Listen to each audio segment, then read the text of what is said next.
Сәлем баршаңызға, ассалаумалейкум. Менің каналыма қош келдіңіздер. Бүгін осындай қазақтың ұлттық десерттерінің бірі өте дәмді, тәтті болып шығады. Майсоқтың рецептісімен бөлісемін.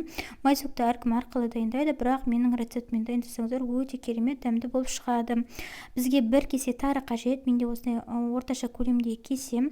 Оны жақсылап тарымызды жуып аламыз. 2-3 рет жуып аламыз. Суы тазарғанша. Одан кейін пісіретін ыдысымызға асты қалыңдау болған жақсы ыдыстың салып аламыз тарымызды. Тарымызбен бірдей қылып, бетіне кішкене ғана асып тұратындай қылып су құямыз. Өте көп құймаңыздар. Тарыдан кішкене 1 сантиметрдей кішкене асып тұру керек суымыз.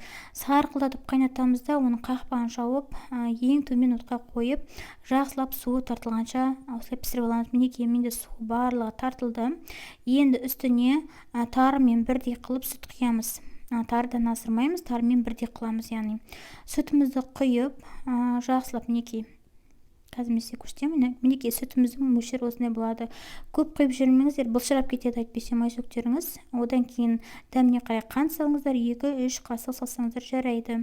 Мінекей қантымызды салдық, енді тағы да жақсылап араластырып, қақпағын жауып, тағы да сүтіміз тартылғанша толық пісіріп аламыз. Мінекей менде сүті тартылуға жақындады. Осы кезде сармайды салып жібереміз. Сармайды салып жібереміз де оны ергенше тағы да кішкене отта ұстайтын боламыз. Мінекей жақсылап бұлғаймыз ергенше. Толық жасалу дайындалу уақыты менде 15 минуттай кетті.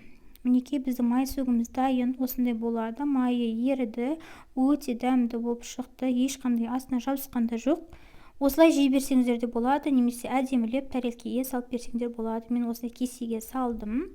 Үлкендеу кесе. Мана кішкентай кеседе бұл салғанда бұл тарымыз кішкене үлкейіп көбейеді. Сондықтан мен де осыны үлкен кесеге салдым да, осылай формасын келтіріп алу үшін, әдемі қылу үшін осылай тарелкеге салып бердім. Осындай болып шықты. Өте әдемі, өте дәмді болып шықты.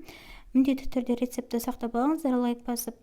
Және де басқа да рецепттерді көру үшін каналыма тіркеліп, жанында қоңырауша белгісін басып қойыңыздар. Мінекей өте дәмді болып шығады. Шаймен өте керемет. Жасап көріңіздер қыздар. Каналыма тіркелуді ұмытпаңыздар, алда көп рецепттер болады. Сау болыңыздар.